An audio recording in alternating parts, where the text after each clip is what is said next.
భారీ వరదలు డెల్టా రైతుల్ని తీవ్రంగా దెబ్బకొట్టాయి. ప్రభుత్వం ఆదుకుంటామని భరోసా ఇచ్చింది. అయితే అధికారుల లెక్కలు చూస్తే రైతుల గుండెల్లో రైళ్లు పరిగెడుతున్నాయి. ఇంతకీ గుంటూరు జిల్లాలో ఏం జరిగింది? గుంటూరు జిల్లాలో ప్రధానంగా డెల్టా ప్రాంతాన్ని వరదలు ముంచెత్తాయి. సన్న చిన్నకారు రైతు బతుకు బురద కొట్టుకుపోయింది. ఇందులో ప్రధానంగా కౌలు రైతుల పరిస్థితి మరీ దారుణం. అయితే వరదలు వచ్చిన వెంటనే ప్రభుత్వం కొండంత భరోసా ఇచ్చింది. చెప్పినట్లుగానే పెద్ద ఎత్తున సహాయ కార్యక్రమాలు చేపట్టింది. కేంద్ర బృందం పర్యటించినప్పుడు నష్టం అంచనా పెద్ద లెక్కే వేశారు అధికారులు. 42,000 మంది రైతులు నష్టపోయారని, 83,000 ఎకరాలు పంట నష్టం జరిగిందని నివేదిక ఇచ్చారు. కానీ రాష్ట్ర ప్రభుత్వానికి ఇచ్చిన నివేదికలో మాత్రం నష్టం అంచనా సగానికి సగం తగ్గించారు.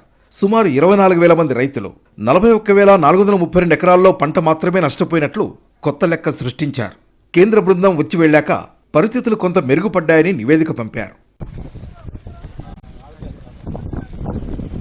దీనికి కారణం కేంద్ర బృందం వచ్చి వెళ్లాక కొద్దిపాటి ఎండలకు మొక్క తిరిగి బతికే పరిస్థితి వచ్చిందట. వరి బాగా ఏపుగా పెరిగే అవకాశం ఉందని జిల్లా వ్యవసాయ శాఖ భావించింది. అధికారుల తీరు చూసి రైతులు ఏం చేయాలో అర్థం కాని పరిస్థితిలో ఉన్నారు. ఎందుకంటే వరికైతే 35 నుంచి 70,000 వరకు పెట్టుబడి పెట్టారు. ఎకరం 2 ఎకరాలు ఉన్న రైతైతే 35,000 రూపాయల కౌలు చెల్లించకుండా కేవలం పెట్టుబడి మాత్రమే పెట్టి అంతా పోగొట్టుకున్నాడు. ఇక కౌలు రైతు మరింత కకావికలమయ్యాడు. ఇప్పుడు తాజా నివేదిక చూసి నెత్తి బాదుకుంటున్నారు.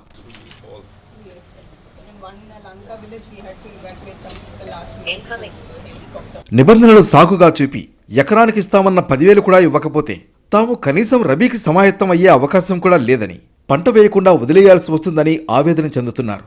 దీనిపై ప్రభుత్వం ఎలా